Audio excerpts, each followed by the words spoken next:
Hello and welcome साथियों, मेरा नाम है दिलबीर सिंह खालसा और आज की क्लास में मैं आप सबका करता हूं स्वागत।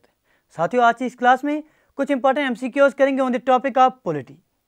ये क्लास आपके आने वाले जेके एसएसबी एग्जामिनेशन के लिए बहुत इंपॉर्टेंट होने वाली है। पर्टिकुलरली अगर आप जेके एसएसबी, जेके पीएसआई की तैयारी कर रहे हैं या आप जेके एसएसबी इंस्पेक्टर फाइनेंस की तैयारी कर रहे हैं, किसी भी एग्जामिनेशन में जहां भी आपके पास पॉलिटी का सिलेबस मेंशन है, उनके लिए बहुत इंपॉर्टेंट सीरीज होने वाली है।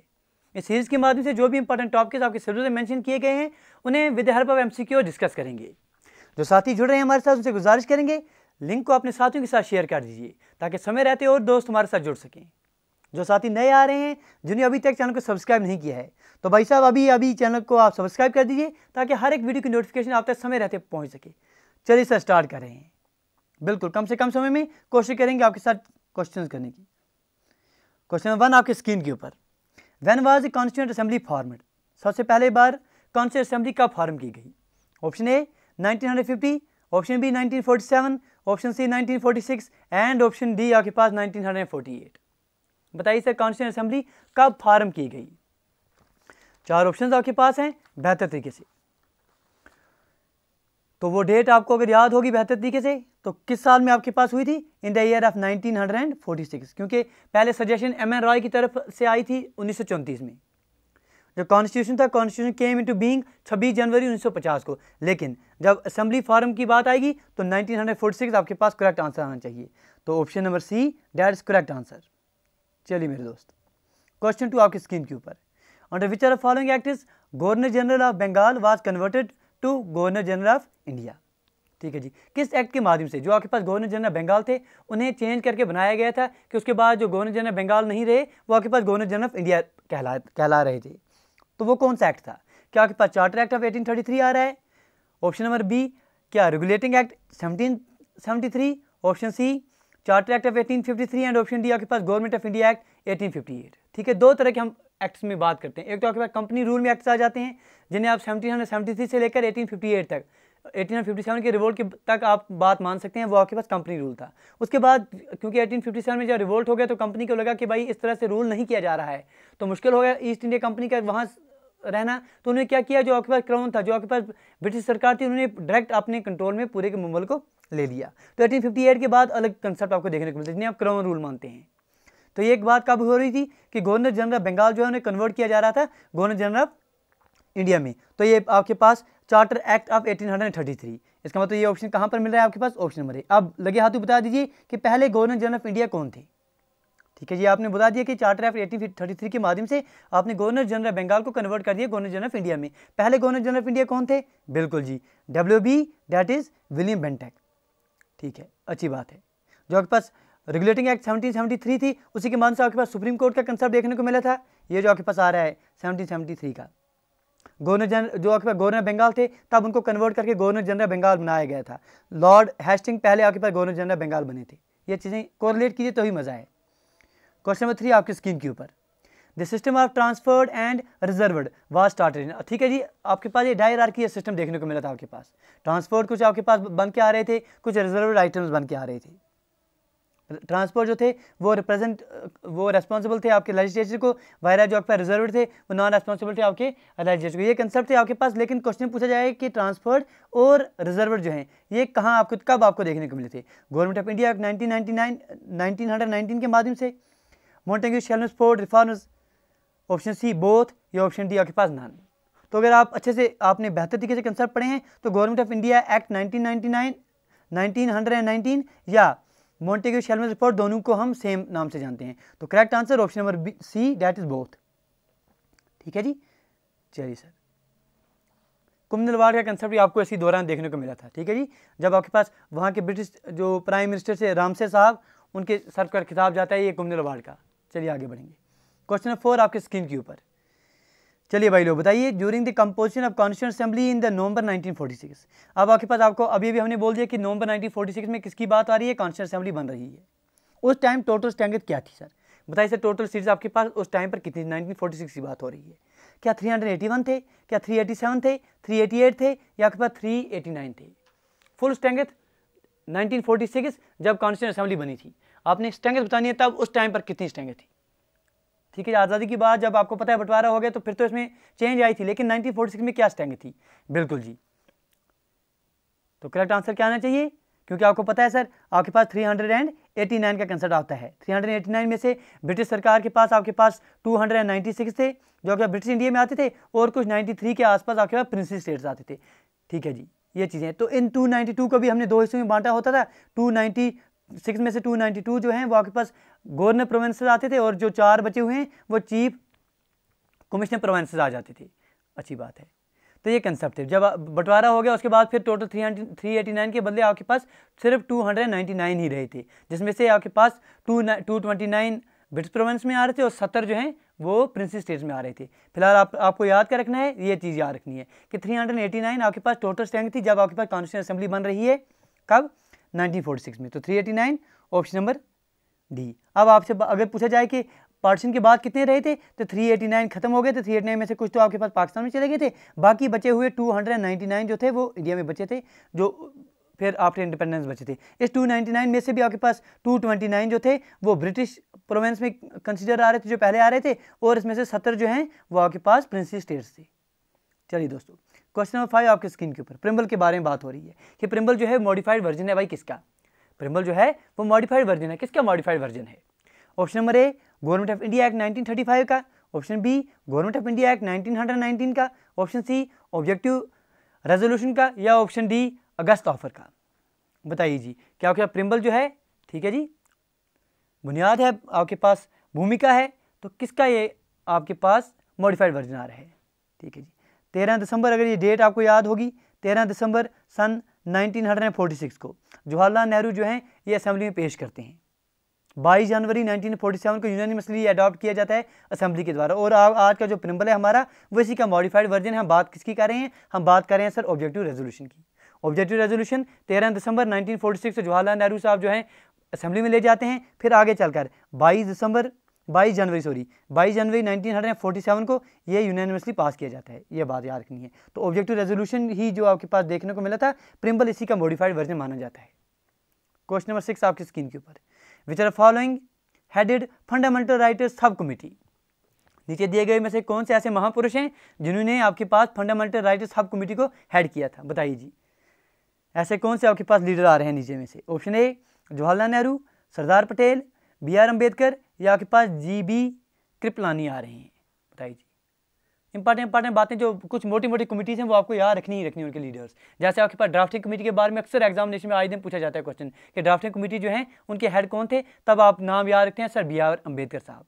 इसी तरह से आपसे पूछा जाता है कि आप हमें बताइए जो एडवाइजरी कमेटी आ रही है, एडवाइजरी कमेटी आपके फंडामेंटल राइट्स पर, माइनॉरिटीज़ पर एंड ट्राइबल्स पर, ये जो इन पर कमेटी बनी थी उसके हेड कौन थे? वहाँ पर आपके पास सरदार वल्लभ भाई पटेल का नाम आ जाता है। यूनियन पावर कमेटी हो गई या आपके पास यूनियन कॉन्स्टिट्यूशन कमेटी हो गई, इनके हेड आपके पास जवाहरलाल नेहरू थे। लेकिन जो आपके पास कंसेप्ट आता था फंडामेंटल राइट्स सब कमेटी का, फंडामेंटल राइट्स सब कमेटी का, तो इसके मुखिया जो थे, इसके हेड आपके पास JB कृपलानी थे। अगर सीधा पूछा जाए कि एडवाइजर कमेटी जो आपके पास फंडामेंटल राइट्स पर थी, माइनॉरिटीज़ पर और आपके ट्राइबल्स पर, तो इसके हेड आपके पास याद रखिएगा उस सूरत में सरदार पटेल आ जाएंगे। लेकिन सब कमेटी की जब बात आएगी तब आप नाम रखेंगे यार JB कृपलानी का। ये क्वेश्चन ऐसे पूछे गए हैं एग्जामिनेशन में। क्वेश्चन नंबर 7 आपके स्क्रीन के ऊपर, how many schedules wire present originally in constitution 1949। ठीक है, 1949 जो आपके पास कॉन्स्टिट्यूशन ओरिजिनली देखने को मिला था उसमें आपके पास कितने शेड्यूल्स थे? बताइए मेरे दोस्त, क्या 12 शेड्यूल्स थे, 8 शेड्यूल्स थे, 7 या 10? लगे हाथ तो ये भी बता दीजिए कि आज प्रेजेंट में आपके पास कितने शेड्यूल्स देखने को मिलते हैं। अगर इन ऑप्शन में यही ऑप्शन अगर आपके एग्जामिनेशन में आ जाएं, ठीक है, यही ऑप्शन आपके एग्जामिनेशन में आ जाए, प्रेजेंट में पूछा जाए, तो प्रेजेंट में आप जो है इनमें से गिवन ऑप्शन में से आपसे चुनना हो, मोस्ट अप्रोप्रिएटली आप 12 लेंगे। ठीक है जी। लेकिन जब 1949 की बात आएगी तब आपके पास नोट करके कहीं रख दीजिए सर, याद करके दिमाग के किसी कोने में, कि जब आपके पास 1949 में कंसेप्ट आया था तब उसमें आपके पास प्रिम्बल था, बिल्कुल था, 395 आर्टिकल्स थे, प्लस आपके पास 22 पार्ट्स थे, इसके साथ में आपके पास 8 शेड्यूल्स थे। ठीक है जी, स्क्रीनशॉट उठा के रख दीजिए, कहीं पर रख दीजिए कि आपके पास जब 1949 की बात आएगी, जो आपके पास ओरिजिनल जब कॉन्स्टिट्यूशन की बात आ रही है, तो प्रिम्बल उसमें देखने को मिला था, 395 आर्टिकल्स थे, 22 पार्ट्स में थे और 8 शेड्यूल्स थे। तो करेक्ट आंसर आपके पास क्या आना चाहिए? 8 शेड्यूल्स। चलिए दोस्तों, क्वेश्चन 8 आपके स्क्रीन के ऊपर, which are following is unitary characteristic of constitution of India. आप बताइए सर नीचे दिए गए ऑप्शन में से कौन सा एक यूनिटरी कैरेक्टरिस्टिक आ रहा है कॉन्स्टिट्यूशन ऑफ इंडिया का, क्योंकि जब कॉन्स्टिट्यूशन ऑफ इंडिया की बात आती है तो माना जाता है यहाँ का ये क्या है system sir, federal system with unitary basis. ठीक है जी, बहुत सारे दिग्गज खिलाड़ी थे, उन्होंने इसको अलग अलग नाम से पुकारा था। उन्होंने कहा था कुछ, जैसे एवरजीनिंग साहब थे, उन्होंने कहा था कि फेडरेशन है विद ए सेंट्रलाइजिंग टेंडेंसी, ये बात की थी। बार्गेनिंग फेडरलिज्म का किसी ने बात किया था, इसके लिए कोऑपरेटिव फेडरलिज्म की बात की थी किसी ने। तो कंसेप्ट क्या आ रहा है कि जब हम कुछ इंपॉर्टेंट फीचर्स पढ़ते हैं कॉन्स्टिट्यूशन की, वहाँ जिक्र आता है कि इंडियन कॉन्स्टिट्यूशन की बात जब आएगी तो फेडरल सिस्टम है विद यूनिटरी बेसिस।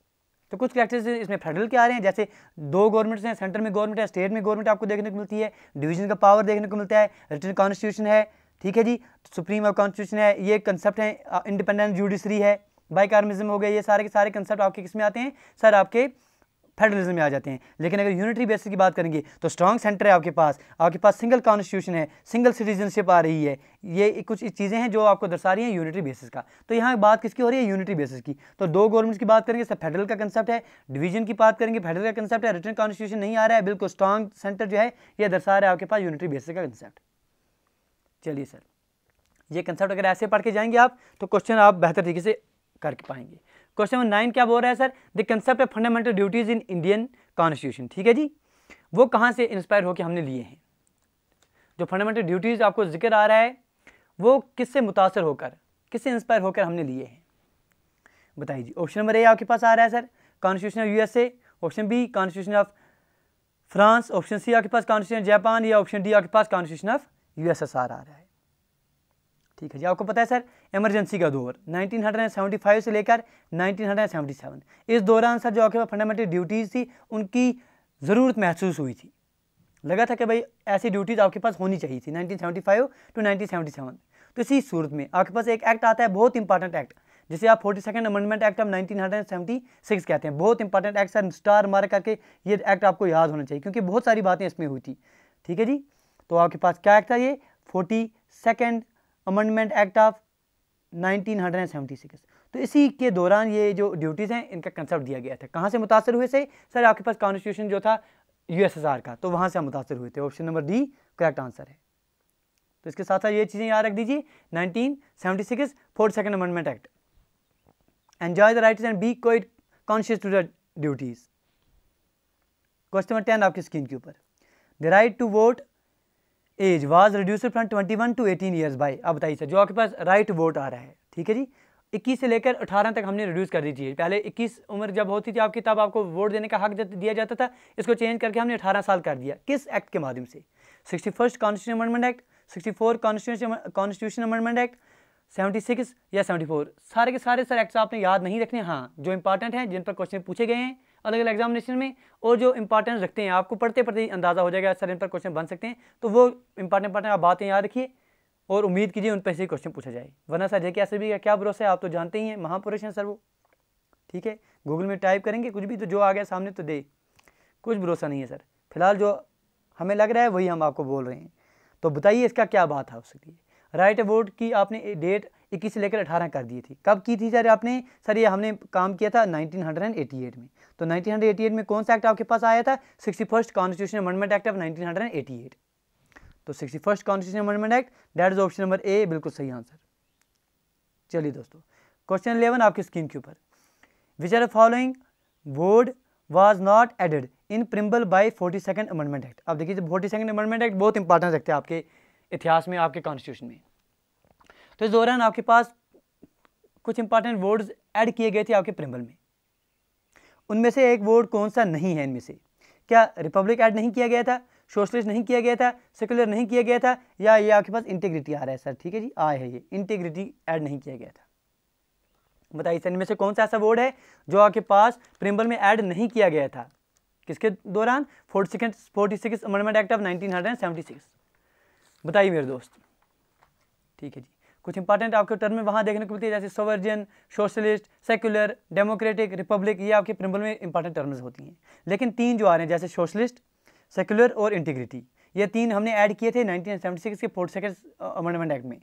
ठीक है जी, तो कौन कौन से किए थे? सोशलिस्ट भी किया था, सेक्युलर भी किया था, इंटीग्रिटी भी किया था। लेकिन जो रिपब्लिक है ये पहले से था, इसका आंसर ऑप्शन नंबर ए आ जाएगा। क्वेश्चन 12 आपके स्क्रीन के ऊपर, which are following term in preamble was not taken from French revolution. जो कि फ्रेंच रेवोल्यूशन हुआ था वहाँ से मुतासर होकर कौन सी ऐसी टर्म हमने नहीं ली थी। फ्रेंच रेवोल्यूशन की बात जब आएगी आपके पास आंसर आना चाहिए 1789 से लेकर 1799। ठीक है जी, इस दौरान ये आपके पास इंपॉर्टेंट फ्रेंच रेवोल्यूशन देखने को मिला था। कौन सी ऐसी टर्म इनमें से है जो वहाँ से मुतासर नहीं हुई है, हमने प्रिम्बल में नहीं ली हुई है। फेडरलिटी आपके पास फ्रेटर्निटी आ रहा है option number A, B option आपके पास लिबर्टी आ रहा है, सी डेमोक्रेटिक, या डी आपके पास इक्वलिटी।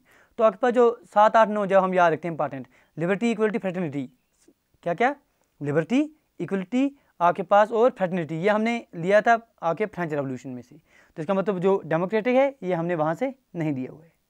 चलिए दोस्तों, क्वेश्चन 13 आपके स्क्रीन के ऊपर, इंडिया इज ए या an dash union of dash states. ठीक है जी, इंडिया क्या है sir, dash union of dash states. Option A आपके पास आ रहा है क्या indestructible union of destructible states आ रहा है, destructible union of destructible states आ रहा है, या destructible union of indestructible states आ रहा है, या destructible union of destructible states आ रहा है, बताइए जी। ठीक है जी, अगर आप यूएसए की बात करेंगे तो वहाँ पर क्या है सर, इनडिस्ट्रक्टेबल यूनियन ऑफ आपके इनडिस्ट्रक्टेबल स्टेट्स आ रहा है वो,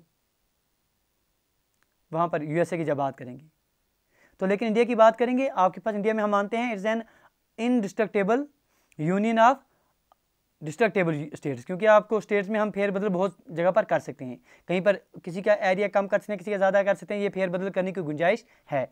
तो आपके पास ये इनडिस्ट्रक्टेबल आ जाएगा, यहाँ पर डिस्ट्रक्टेबल आ जाएगा। अब ढूंढिए कहाँ पर है ये ऑप्शन आपके पास।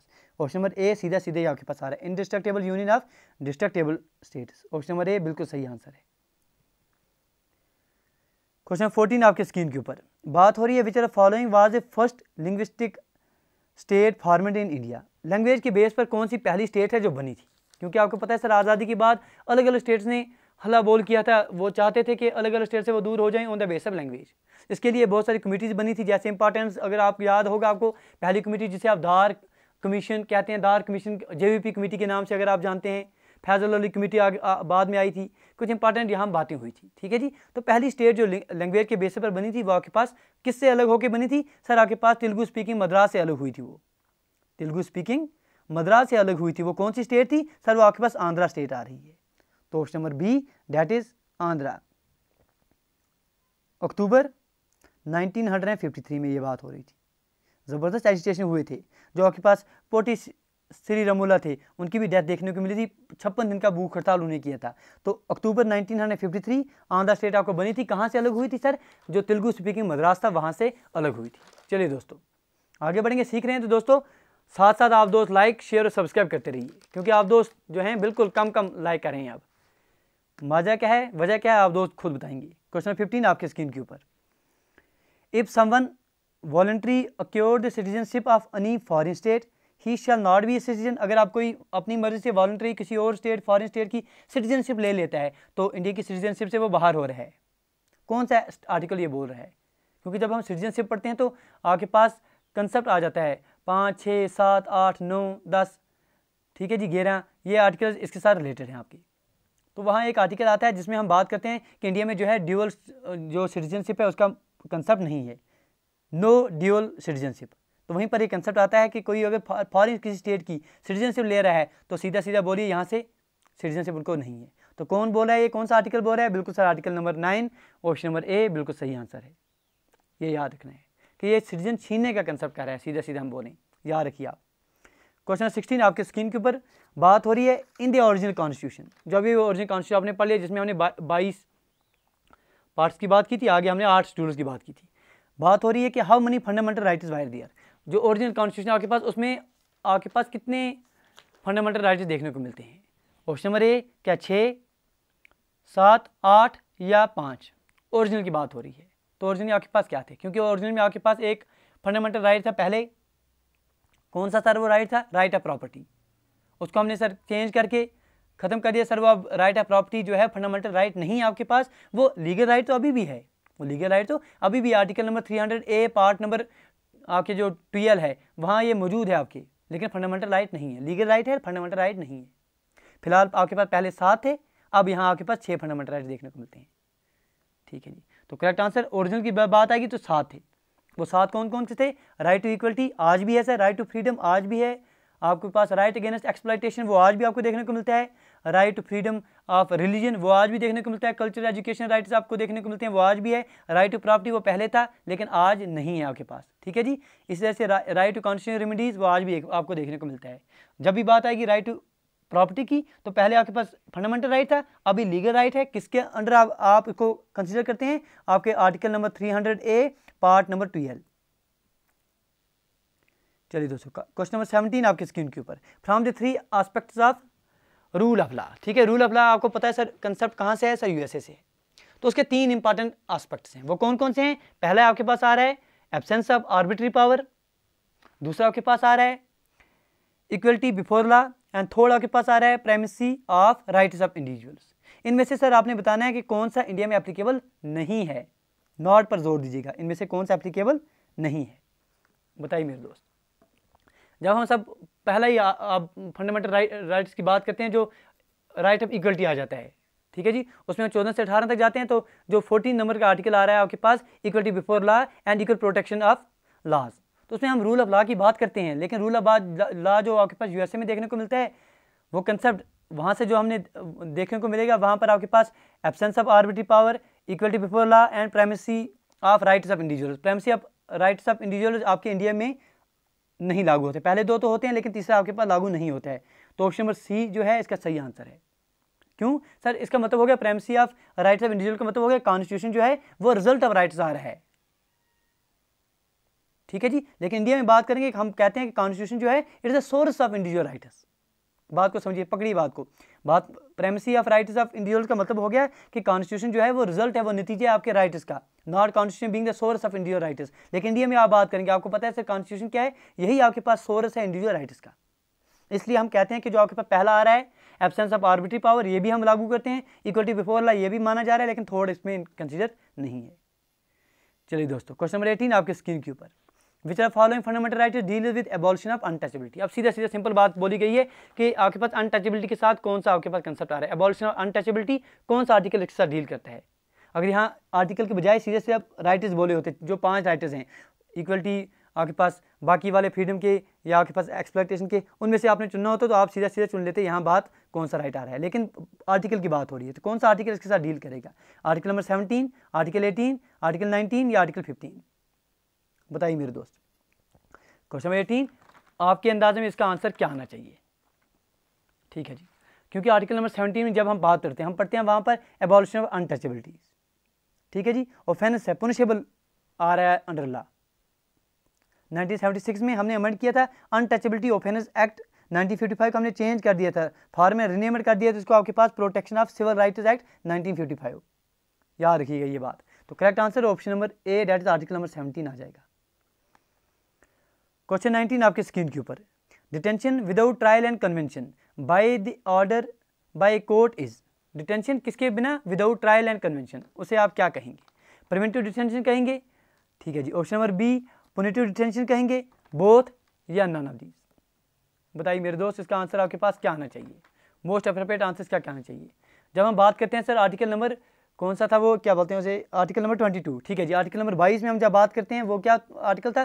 Protection against arrest and detention, ये आपके पास आर्टिकल नंबर 22 में बात करते हैं हम, ठीक है जी। आपके पास राइट ऑफ फ्रीडम की जब बात करते हैं हम सर 19, 20, 21, 21 से और 22 में हम चले जाते हैं, ठीक है जी। ये कंसेप्ट हमने पढ़े होते हैं बड़े बेहतर तरीके से।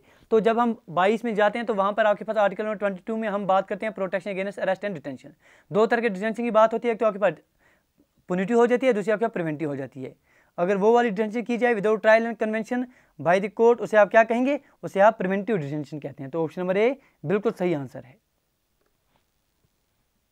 क्वेश्चन नंबर 20 आपके स्क्रीन के ऊपर, as far as right to freedom of religion is considered, ठीक है जी। Right to freedom of religion किस में आ जाएंगे सर? आपके पास आप नंबर 3 पर हम चले गए, मतलब 25 और 25 के बाद हम जा रहे हैं, 25, 26, 27, 27, 23, यहाँ तक हम चले जाएंगे। अब बात हो रही है, बात किसकी हो रही है कि as far as freedom of religion of right to freedom of religion is considered, article dash deals with right of individuals and article dash deal with right of religious denominations. बताइए सर, कौन सा आर्टिकल अगर आप individual के साथ consider करेंगे, कौन सा आर्टिकल जो है आप किसके साथ डील करेंगे? आपके पास रिलीजियस डिनोमिनेशन के साथ कंसीडर करेंगे, ठीक ठीक है जी। पार्ट नंबर जो अगर आप राइट्स की बात करें फंडामेंटल राइट्स, चौथे नंबर पर हम जो राइट पढ़ रहे हैं right to freedom of religion, चौथे नंबर पर हम बात कर रहे हैं। ठीक है जी। 25, 26, 27 और 28 में हम बात चली जा रही है। चलिए, तो जो 25 वाला है हम 25 वाला कंसीडर करते हैं, मानते हैं कि 25 वाला जो है राइट ऑफ इंडिविजुअल के साथ बात कर रहा है, और जो 26 वाला है वो आपके पास राइट ऑफ रिलीजन डिनोमिनेशन की बात कर रहा है। क्योंकि 25 में हम बात करते हैं freedom of conscience and freedom of free profession की बात करते हैं, प्रैक्टिस प्रोपगेशन ऑफ रिलीजन, वो आपके पास इंडिविजुअल के साथ कंसीडर आ रही है। लेकिन जो आपके पास 26 वाला आ रहा है freedom to manage religious affairs, वो हम आप मानेंगे कि रिलीजियस डिनोमिनेशन के साथ हम बात मानेंगे। तो इसका नंबर आ गया आपके पास 25 और 26। 25 और 26 कहाँ पर हैं? ऑप्शन नंबर सी इसका सही आंसर आ रहा है। इस तरह से आपने चीज़ों को याद रखना है सर।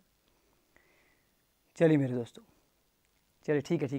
चलिए सर, इस क्लास को यहीं तक रखते हैं। उम्मीद करते हैं कि आज की क्लास में आपने बहुत सारे कंसेप्ट रिवाइज किए होंगे। गुजारिश करें अगर आज की क्लास में आपने कुछ सीखा है तो प्लीज़ लाइक शेयर और सब्सक्राइब करना ना भूलना, क्योंकि आप दोस्तों की सपोर्ट बस वही मोटिवेट कर रही है। Do take care, best care. मिलते हैं सर अगली वीडियो में। Thank you, thanks a lot for watching.